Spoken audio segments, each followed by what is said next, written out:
Good morning, everybody. Mike Vacchi, PrincetonTrader.com, here for NTMarkets.com with your Friday morning pre-market webcast. Okay, we've got a 15-minute chart of the ES here, and what you can see yesterday, we had something that we've called in the room a long time a headline minefield. It's a term that I've used for years, and basically it deals with Europe news. It got its name from all the business in Greece a few years ago. And basically it plays out like this.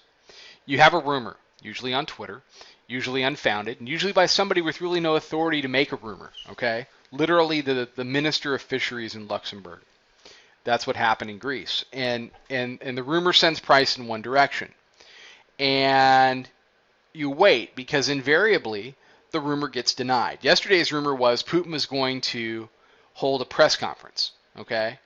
And the theory being he was going to hold a press conference and tell people that he was going to get aggressive or more aggressive than he's already getting in the Ukraine.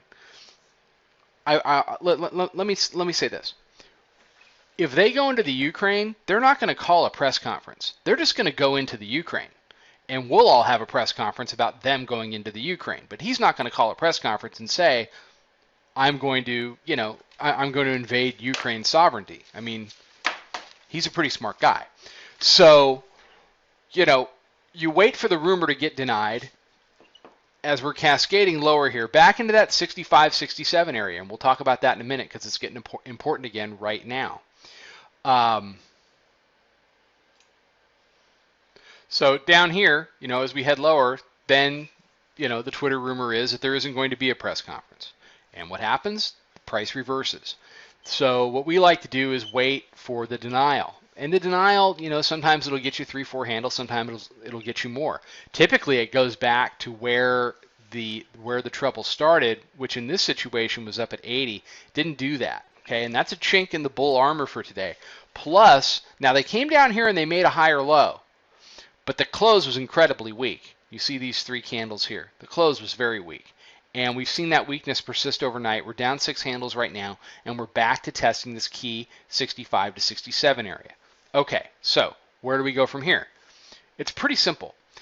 If 65 to 67 holds up, it's going to create one of those floor type things that we have seen in the market so many times during this uptrend. And when we get floors like that, it emboldens the dip buyers, it sends the bears running, and they go and make new highs. Now, I've talked a lot this year about the 2013 playbook versus the 2014 playbook. The 2013 playbook says 65 is a floor, bears get blown out, and we're at new highs in a few days. The 2014 playbook says it's going to be a lot more two-sided, it's going to be a lot choppier, and we've seen that play out. You've seen 78 be a problem, you've seen 82 be a problem, 78 was a problem again yesterday on a lower high. If we lose 65, I think going the next 8 handles to test the middle band down in the 57, 58 area is going to be a pretty quick trip. And then the issue is, can the bulls hold middle band? The 2014 bulls, maybe not.